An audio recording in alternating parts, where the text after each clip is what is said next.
Ya, Assalamualaikum warahmatullahi wabarakatuh. Baik teman-teman, ketemu lagi dengan saya, Ibu Amelia. Hari ini kita di pertemuan 9. Ya, kita akan membahas tentang konsep istirahat dan tidur. Oke, pasti sudah tidak asing lagi ya, karena konsep istirahat dan tidur ini adalah kegiatan kita sehari-hari ya, teman-teman. Oke, baik.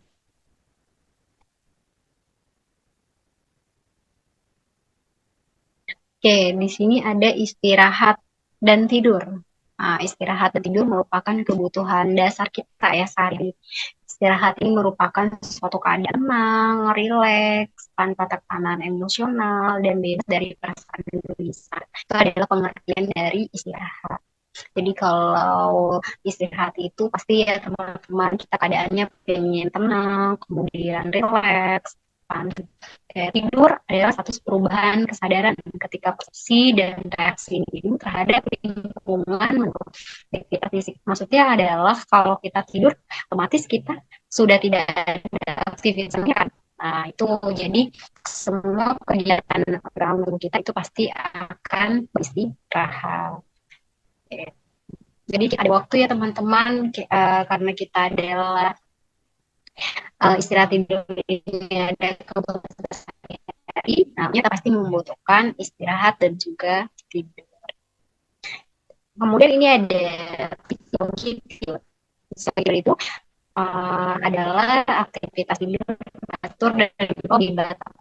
Jadi ini penjelasan apa sih yang organ yang mengatur manusia itu tidur. Dibahas ya tempat kemudian ada activity system atau apa dan juga seperti ini region atau BSF.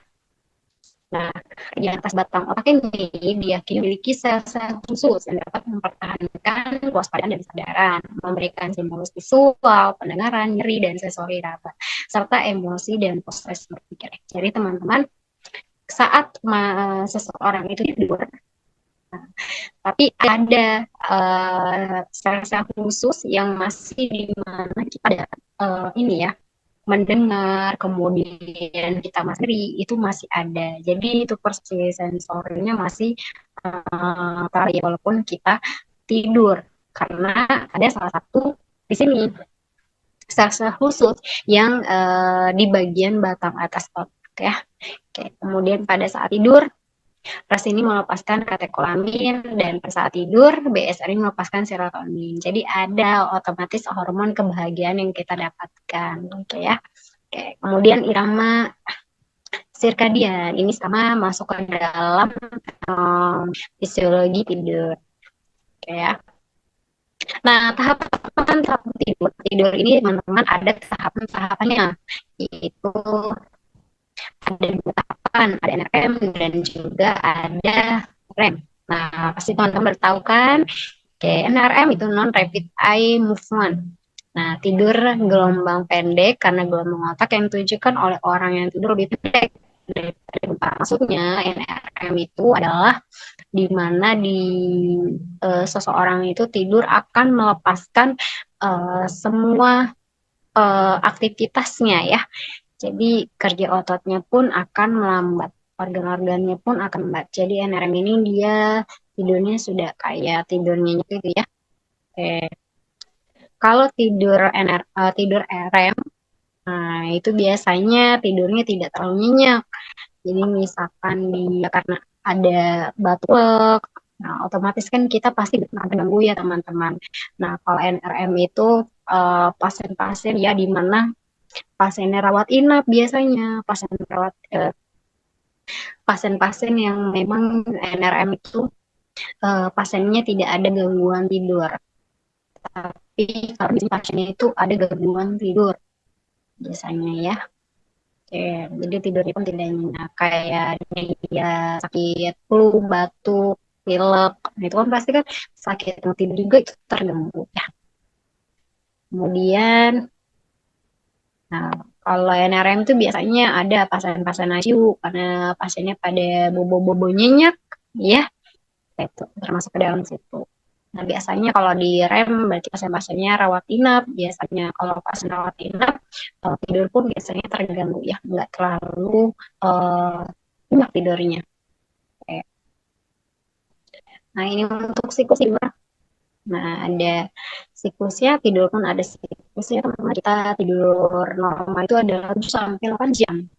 Nah, kalau kita tidur 3 sampai 4 jam aja itu sebenarnya sudah termasuk bagus ya. Karena kalau misalkan kita begadang terus juga itu tidak baik untuk kesehatan. Oke. Kemudian faktor mempengaruhi kuantitas oksigen, berarti penyakit, lingkungan, kelelahan.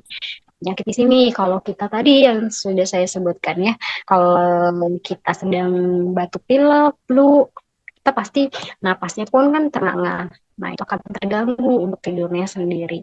Kemudian ada lingkungan, kalau lingkungannya selalu berisik, kemudian misalkan selalu putar lagu di tengah malam, akan ganggu istirahat dan tidur kita. Ya. Oke. Kemudian kelelahan. Nah, kelelahan ini adalah biasanya kalau kita sudah lelah seharian beraktivitas, pasti tidurnya akan nyenyak. Ya, tapi kalau misalkan kelelahan dalam arti yang sakit, tidurnya pun tidak akan nyenyak. Gaya hidup pun akan mempengaruhi. Kalau teman-teman sering begadang atau pengen tidur di tengah malam terus, ini akan mempengaruhi kualitas tidur. Stres juga sama. Kalau misalkan kita berpikiran saat mau tidur, kita stres, nah itu pun akan mempengaruhi kualitas tidur kita. Diet, merokok, itu juga sama ya. Obat-obatan tentu dapat mempengaruhi kuantitas tidur. Obat-obatan itu mungkin ada yang bisa membuat kita tidur nyenyak, ada juga yang tidak bisa membuat kita tidur nyenyak. Jadi tergantung ya. Makanya kenapa medikasi itu atau obat-obatan itu berpengaruh terhadap kualitas tidur. Motivasi, sama motivasi juga ya.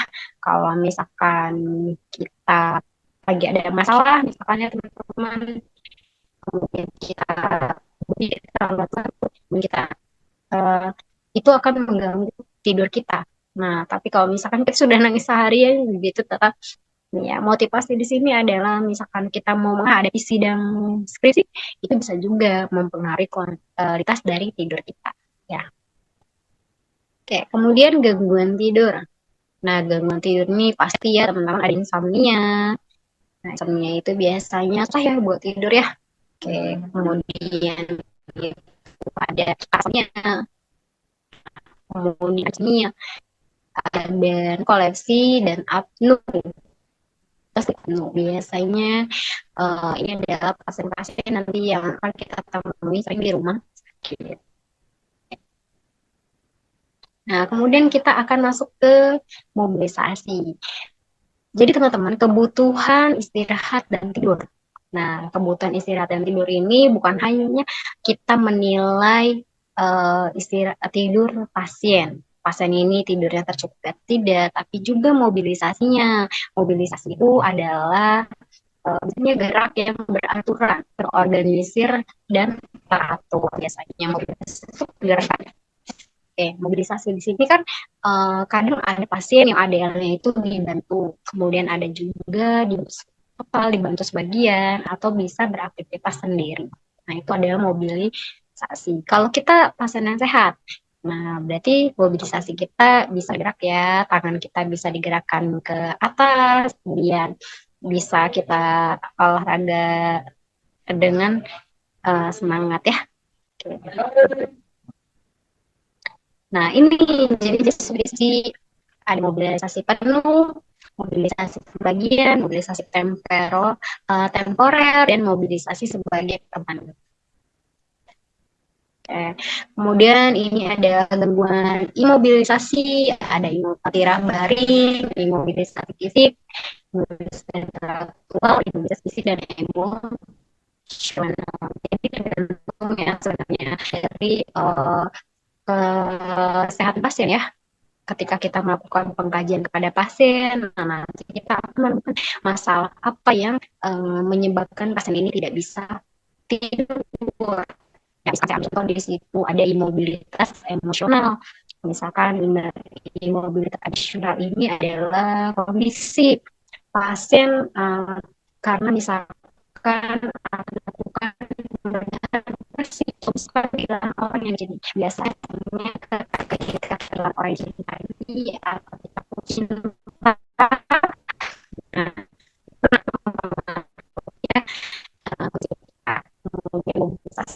itu juga masih bersama ya, pergerakan fisiknya pun akan terbatas, kayak mager ngapain, atau misalkan ada terjadinya kecelakaan di yang melakukan operasi, nah ya.